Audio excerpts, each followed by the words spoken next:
Hi, I'm Tim. Welcome to Watchbox, and thanks for logging on. The weekend is underway, and we are waking up with watches. Everything you see is for sale. Reach out to me for prices, additional details, photographs, box, and papers. I've got all the answers. That is tmosso at thewatchbox.com.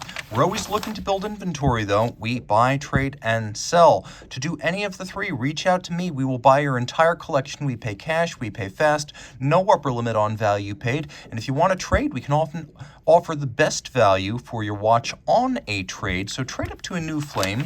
To buy, trade, or sell, reach out to tmosso at thewatchbox.com. In the 2013 model year, Omega delivered a watch in limited numbers that has become a bit of a cult piece. Waco of Revolution, along with Robert Jan Broer of Fratello Watches, have put together a little bit of scholarship on this piece, which is nicknamed the Tintin, most apropos because the design of the dial was in fact inspired by the rocket ship from the Tintin comic series. So the watch was made, by Waco's estimate, in about 1,000 to 2,000 pieces, which means in the modern era, for a large brand like Omega, that is positively scarce. But other than the colorful motif, it is a standard Omega Speedmaster professional moonwatch, 42 millimeters in diameter, with a Lamagna base inside, doing business as the Omega caliber 1861, plexiglass crystal, and of course, modern solid end link bracelets. This 42 millimeter space experienced watch remains a formidable presence on the wrist. I can imagine it must have seemed huge back in 1969. Taking a quick look, the watch is well loomed. Absolutely no lack of luminescence on this sports watch. And actually, you can see the Tintin motif even in the dark. Taking a quick look, you can see tachymeter scale that can be used for gauging the speed of an object, such as a race car over a kilometer. The nice thing about this watch is, although it is inspired by a comic book rocket ship, it actually has a great deal of real aerospace heritage, as the Lamagna base, originally doing business in the moon watches, continues into the modern era as a movement that has been up to Skylab, that has been up to Mir, that has been up to the International Space Station, that has flown on the wrists of astronauts of many nationalities. The moon watch with the caliber 861 and later 1861, certified not just for use in space, but for extravehicular activity used on many spacewalks. One of the reasons it has this plexiglass crystal is because in zero gravity, you don't want to shatter a sapphire and deal with the debris. So it's a little bit easier to scratch acrylic or hesselite, which is what we have here. It's much harder to shatter it, and the nice thing about this is it can be refinished with a pencil eraser. On the reverse side, people often wonder, why is there a seahorse on the Speedmaster? Well, because in 1957, when the Speedmaster debuted, it was part of the Seamaster water-resistant watch family, and that is why it has the seahorse on its reverse to this day. Inside, Lamagna base 1873, upgraded by Omega to become the caliber 1861, manual wind, 48-hour power reserve, 3 Hz beat rate, cam and lateral clutch for shock resistance. But I should also say the cam here is one of the sharpest I've experienced, a testament to the industrial might of Lamagna and Omega. It feels as sharp and sounds as sharp as a column wheel, but we shouldn't be surprised by that. The bracelet, of course, solid center link, solid end link, thick gauge single swing arm clasp, thick gauge steel clasp body. Really, it's basically like what you would find on a Seamaster Diver 300 meter, but without the dive extension. It is quite redoubtable. This is an all-timer, an all-time grade, and a rare variant of it.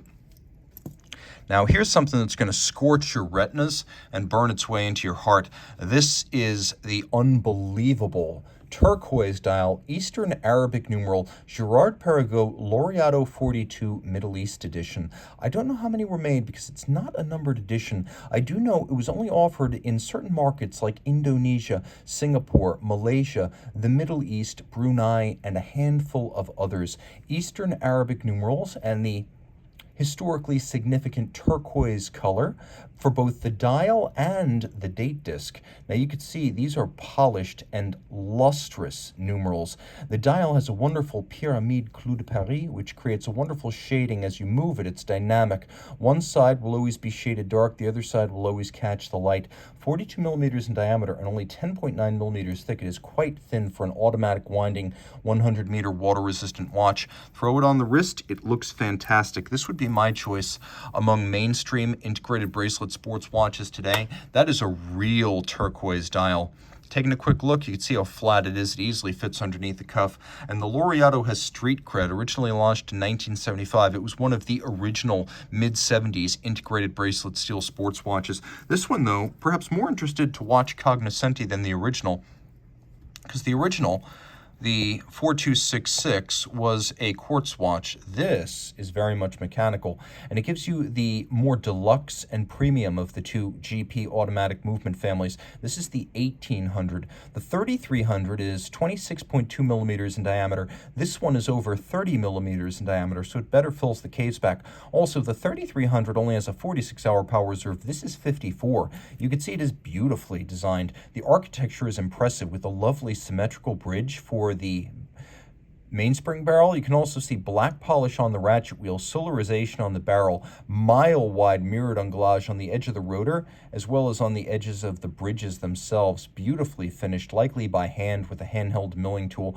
We have both circular and linear Côte de Genève. If you look to the sides, you can see that some of the locating pegs on the base plate that are used to locate the bridges, they've been polished on their head, a technique we often see on Patek Philippe watches.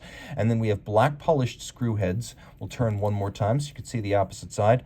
We also have satinated wheels, engine turning on the base plate, as well as the periphery of the bridges. It is very, very impressive. And you can see that the jewel sinks have all been internally beveled. We have Edicron as well as an eccentric screw micrometric regulation system. So this watch can be made to keep very, very precise time. Again, a full-service sports watch. Some luminescence is given up for the distinctive Eastern Arabic numerals, but the watch does still have a little bit of luminescence so you can read the time. Now, let's say you want a whole lot more luminescence than that. Let's do a quick wrist check in the dark. What am I going to be wearing in a second? Well, you might know from the seconds hand as well as the hour hand, but appreciate here that we have a fully luminescent bezel all the way around, not just the bezel pearl, making it easier to read the index against the minute hand when timing. Launched in 2022 in 39 millimeters in titanium, this is the Tudor Pelagos 39. A lot has changed compared to the 42 millimeter variant. We have here a more balanced no-date dial. Water resistance is 200 meters rather than 500, but that's going to be academic for most. No need for a helium escape valve here. We have lovely beveled lugs, a nod to the era when Rolex and Tudor, submariners and divers, shared cases, and that too referenced by the pointy style crown guards. But this is more of a modern Tudor diver compared to something like the Black Bay.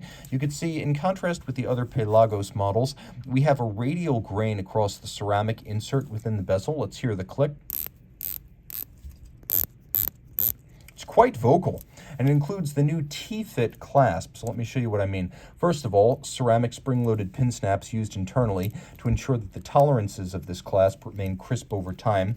You'll note we have 8 millimeters of adjustability in 2 millimeter increments, so 4 stops where you can relocate the anchoring point to change the fit and change the adjustment on the wrist, short of using the full fold-out dive extension, which has its own ceramic pin snaps. So you have two different ways of sizing this one. You've got the T-fit system, and it's extensible, 4 stops. You've also got the fold-out dive extension built in, and then a clamshell for locking it in place. Inside, it uses the MT5400, which is the smaller automatic movement that was created for the Black Bay 58. It still has a 70-hour power reserve, chronometer certification, anti-magnetic silicon hairspring, and a robust architecture with a rotor that has a ball bearing, as well as a full balance bridge and a free sprung balance. You can see the watch wears beautifully. Short across the wrist, it's a pleasure to wear and a great option for guys who prefer more traditional sizes. This is more like the kind of Tudor sub you would have found size-wise during the 50s and 60s.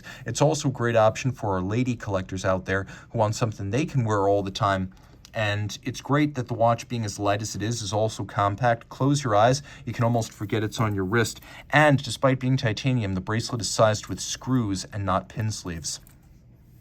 We're going up market again with a watch that was made in white gold with blinding rhodium plating externally and a hand-chiseled white gold construction of bracelet and bezel and case. This is the 111-piece limited edition Audemars Gate Royal Oak chronograph. Mega tapisserie dial with 3 tones, silver, blue, and black, cut on a pantograph mimicry lathe, 19th century style. You can see that the watch does feature a decent amount of luminescence, and with a screw-down crown and a 50-meter water resistance, this is a surface swimmable watch. The interesting thing here is they're using the Florentine chiseling method created by jeweler Carolina Bucchi for Audemars Piguet, and this is executed manually using a very fine drill bit, taking hours to complete.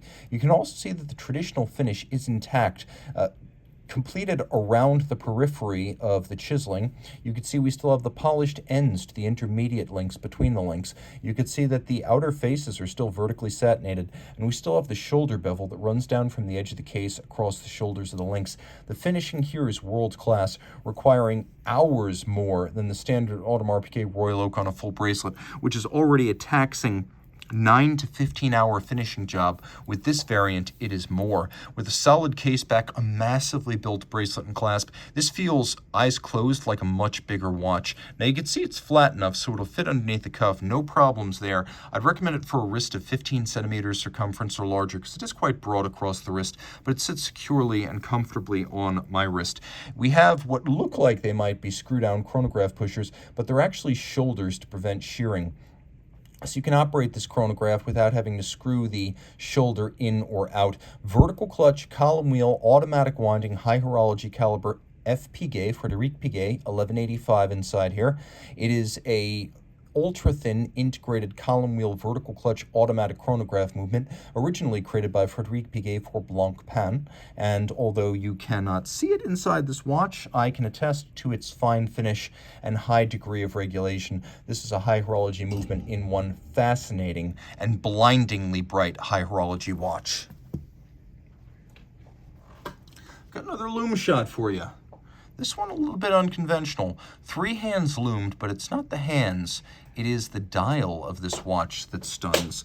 A 250-piece stainless steel limited edition from 2020. This is the Zenith Type 20 blueprint. Now you can see individual numbering on the side. This is number 7 of 250, lucky 7. 45 millimeter steel case that is 100 meters water resistant inside. Zenith Elite caliber, 679, automatic winding, 50-hour power reserve. Flip it all over. You could see the Blériot monoplane is flown by Louis Blériot across the English Channel in 1909 while wearing, or perhaps I should say while equipping, a Zenith watch on the flight.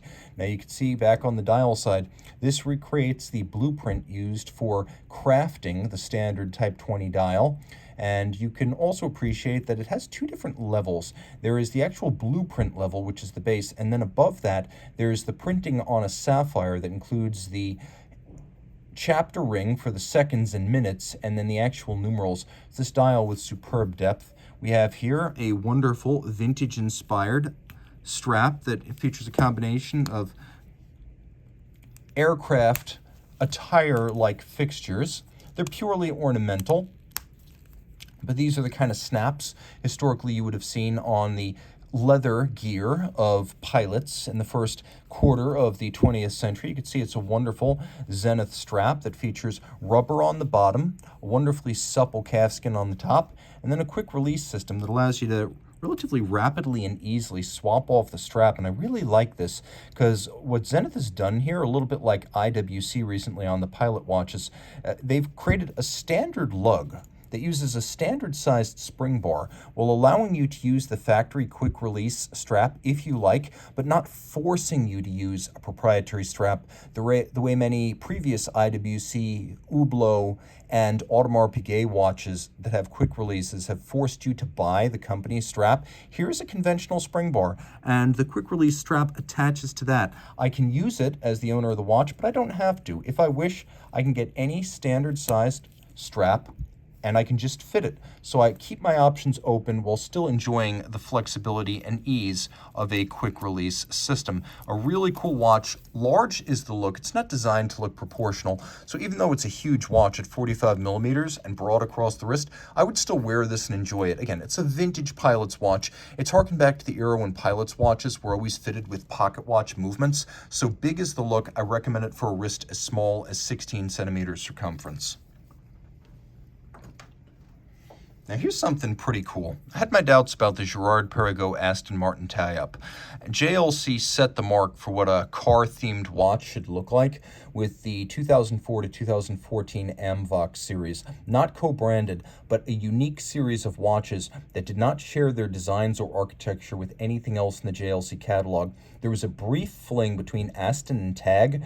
Blink and you'll miss it. That didn't fit. It didn't fit the brand for Tag, which was democratized luxury. It didn't fit the brand for Aston, which is upscale and exclusive. But Gerard Perego, newly independent, is a good match for Aston. And what we have here is the Laureato Absolute Chronograph Formula One edition. Launched in May of 2022 in forged carbon fiber, it is a 306-piece limited edition that features both of the greens currently sported by Aston Martin race cars. You have traditional Aston Martin racing green, which is sort of like British racing green, but with a metallic tinge and blue undertones.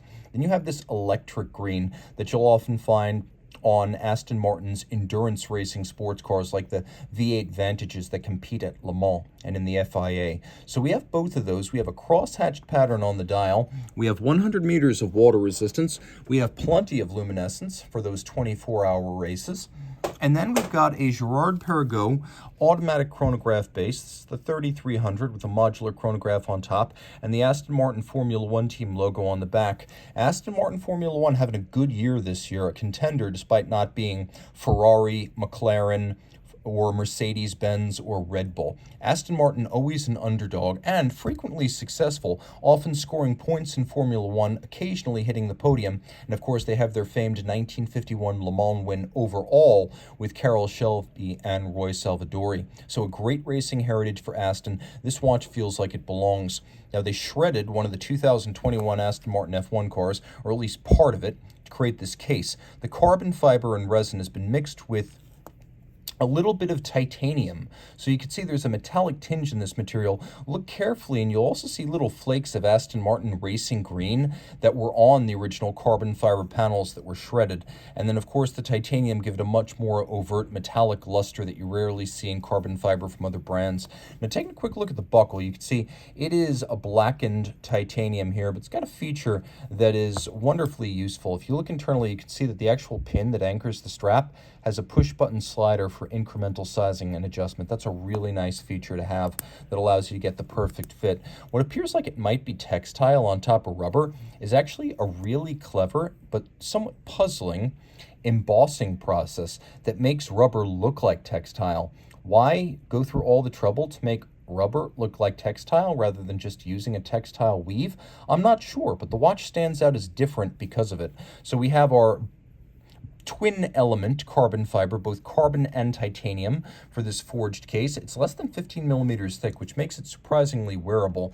And so you could throw this on the wrist and it looks great. The Laureato Absolute is to a Laureato what an offshore is to a Royal Oak, only there's going to be a lot fewer of these as GP is a much smaller brand. A really cool piece.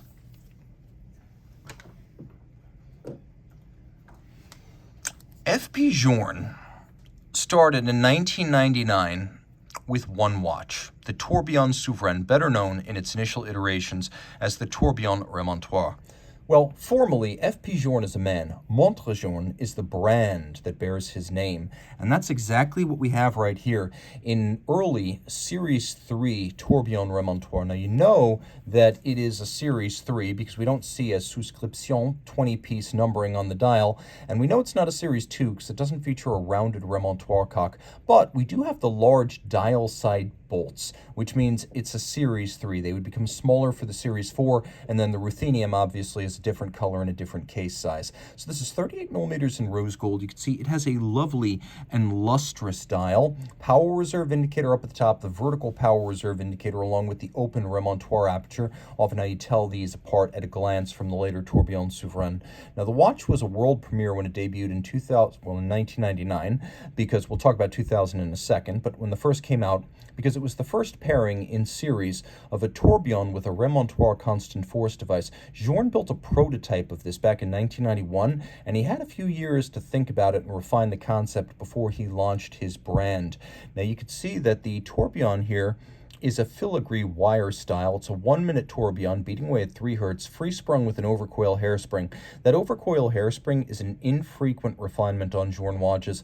You'll see it on watches like the Tourbillon series as well as the Chronomet Optimum, but it is a high horology and chronometry-oriented refinement that you will not find on the vast majority of the classic watches or the automatic octas. Now taking a quick look, you can see that the watch has a finish level best described as handmade, and I mean that in the cottage industry sense. There are little flaws that remind you a human hand was here. That would largely be ironed out later on, because the later watches are more perfect, but maybe a little bit less charming. Some of the other charming elements include some period features on the back. This is one of the brass movement Journes. In mid-2004, these would be replaced with gold, and while gold is more valuable as a commodity, gold is not more valuable as a collectible. Gold is less valuable than brass because brass is scarcer. Now, taking a look here, you can see it says 00T. T is the reference, 00 is the year the case was made, and from 1999 to about mid-2005, Journe's case maker, Eleanor, whose maker's mark is somewhere on here, there it is right there. Well, these cases would have had the year the case was made stamped on the back up until about mid-2005. Eleanor cases were discontinued in mid-2008. If you're wondering why we have both French and Swiss hallmarks as well as an alien maker's mark here, it's because the discontinued French-made case, well represented, and represented in one of its earliest forms. As you could see, this Tourbillon Souverain features super shallow engraving on the case back, characteristic of the Series 1, Series 2, and early Series 3 Tourbillon Remontoir watches. I've also underwound this one so you can see one of its unique features. For about 28 hours, the remontoir is in action, and that means that the balance gets constant force and is able to maintain constant amplitude, which allows the watch to keep a very regular time. But after 28 hours, the remontoir disengages. That's when you start seeing this little indicator here sweep. Now watch as I wind this. You will see it become much more clearly a 1-second jump. Now you can see the indicator on the dial side is jumping once every second as the barrel is not directly driving the escapement. The barrel has a drivetrain that terminates in a secondary escapement, and this linear titanium spring is part of that escapement, meting out 1-second bursts of energy to the escapement. So every second it gets the same repetitive impulse to maintain constant force and constant amplitude. And Journe has said many times that the features that allow this watch to achieve chronometric performance, not the tourbillon, which is mostly ornamental, but the remontoir, a 6-position adjustment, a free-sprung balance, and the overcoil hairspring. That's where it really comes from. Now, this is a 38-millimeter case, which was discontinued after 2015. So you can see it wears a little bit smaller. It's 44.5 millimeters from lug to lug and quite thin, as the older Journe watches tended to be. So even if you're a woman or you have a smaller wrist, you're going to find this is a really easy watch to fit. Absolutely no ergonomic issues here, and about as iconic a design and a shape as you'll ever find from one of the most iconic modern independent manufacturers. If you're going to own just one Journe watch, it should be an early tourbillon remontoir or an early resonance. Now, while I respect Journe, I think that's a brand I would date, not marry, whereas Deutzun, I've been head over heels since I saw my first example back in 2016. And I live a charmed life. Not only do I get to do this all day, every day, but last year, my company bought Deutzun. So if your company buys your favorite watchmaker and gives you limitless access, then you're like me. If not, well, commiserations. I get to see things like this all the time, and I realize why I made the right decision and why when I spend my independent watch brand money, it's going to be on a Deutzun. This is the Stradivarius, the DB25 Stradivarius, launched in 2018. This is not the entry-level model. That's the DB27 Titan Hawk, but this is a bridge for more conventional independent brands, for folks who maybe aren't comfortable with the open dials of the DB28s, who aren't comfortable with floating lugs, starship styling, and Star Trek references. This features fixed lugs, a round case, a solid dial, but it doesn't force you to compromise. It's not a lesser Debitoon, it's just a more classical Debitoon. Now, they make their own cases, dials, and movements, so everything you see here is done in-house to control the process and the quality. They have a proprietary process for bluing titanium. So the center dial is black polished and blued grade 5 titanium. Then gold leaf is used to create the distant celestial bodies of the Milky Way band, and the near celestial bodies, the big ones, are solid blocks of gold that are applied to the dial. Now, while you can have this model customized, by default, when you buy a Stradivarius, if you don't specify otherwise, you're going to get the sky over L'Auberson, Switzerland, the home of the brand, on the night it was founded in 2002. And since 2002, they've made just over 3,000 watches, so these are exclusive. 42 millimeters in diameter, about 10 millimeters thick. We'll throw this watch on my wrist. The Stradivarius is very wearable. Comfortable, flush, flat. This is for the guy who's coming from Voutilanen, Moser, Moritz Grossman, Journe. This is for the guy who's definitely sold on the independent horology scene, but doesn't want something quite as extravagant, extroverted, or avant-garde as the other Debitoon watches. I often say this is a great bridge watch. On the back, you can see why I say you don't give up anything, and this is not an entry-level model, because you get all you would get technically with the DB28. This is their movement, designed and built and finished in-house, 2 barrels, self-adjusting, 6-day power reserve, a patented system. They cannot accidentally be overwound. You could see that we have a dark shaded side outboard of each of these stripes. So you see how the left side of each stripe on the left side is dark, and you see how the right side of each stripe on the right side is dark. Rather than having that dark side on the left side all the way across, they reverse the wheel that lays down the stripes so the two sides mirror each other. We have solarization on the barrels, black polish on the bridge at center that mounts the 2 fire-blued secondary springs. This is triple parachute shock protection for both durability and chronometry. We have 1, 2, 3 shock protection systems. You could see that the beveling is a mile wide and bright as a mirror, and you can appreciate that there's more of it on the interior faces of the barrel bridge. You can also see that we have a rounded and black polished bridge for the balance. The balance is the 2016 patent balance. Denis Flageolet, lead designer, chief watchmaker, and co-founder of the brand, will always create a new balance wheel when he's found a way to better counteract the effects of shock, temperature change, and aerodynamics. And this is his latest, with white gold masses outboard and then the rest of the balance wheel itself blued titanium. You can also see their proprietary hairspring, which is 2 pieces shaped by hand and clamped together for the flat profile of a flat hairspring, the shock resistance of a flat hairspring, but the concentric breathing qualities of an overcoil. All the wheels are satinated. You can see even the jewel sinks have been mirror beveled. There's a silicone escape wheel to reduce the need for lubrication and reduce friction overall, and then a lovely rose gold nameplate at the bottom, reminding you this is the DB25 Stradivarius, and it comes with a lovely streamlined pin buckle that matches the design of the lugs. Finally, I bring you something absolutely outrageous, and I do mean outrageous. Have you guessed? I could probably give you 100 chances and you wouldn't. This is the Gerard Perego Laureato Regatta Tourbillon chronograph. This is an 18-piece white gold limited edition from 2007 when Gerard Perego was up to its ankles in America's Cup sponsorship with the BMW Oracle Racing team. So this watch features BMW Oracle Racing colors in a 46mm white gold case that is 100-meter water resistant, really, really well loomed. It includes a 4-day manual wind power reserve and an extraordinary flying tourbillon with no upper bridge to block your view. Look at that. The entire flying tourbillon cage is black polished, beveled on its edge, and it has both interior angles where bevels converge in a sharp crease and exterior points where bevels converge in a sharp point.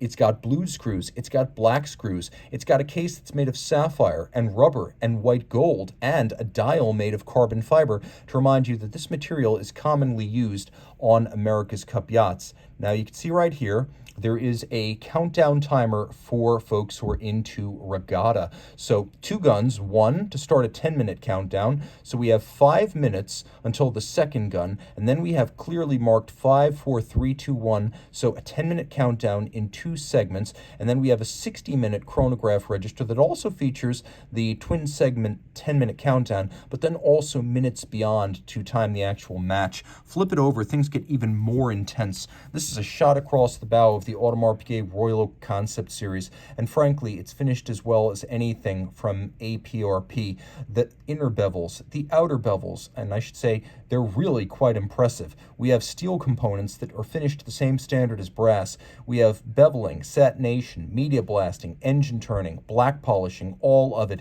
with a deeply impressive lateral clutch column wheel architecture that is super crisp to operate and a pleasure to see. A really cool watch, number lucky 7 of 18. If people ever ask you, what is a limited edition? 18 would be a really good number. Now, don't be scared off by the 46mm case size because it's fairly short across the wrist. I could wear this quite happily. Big is the look, but then again, this is for being out on the water, timing the race of one America's Cup yacht against another, or maybe just having a good time out on deck, cooking off, enjoying a fish fry, and living the life on the deck of your yacht in Monaco during a very different kind of race, the Grand Prix each spring. This watch, whether you're in Monaco, the Bahamas, East Asia, Bali, it doesn't matter. You don't need a racing machine when you've got this on your wrist. This is machine enough. Reach out to Team Mosso at thewatchbox.com for purchase and pricing details.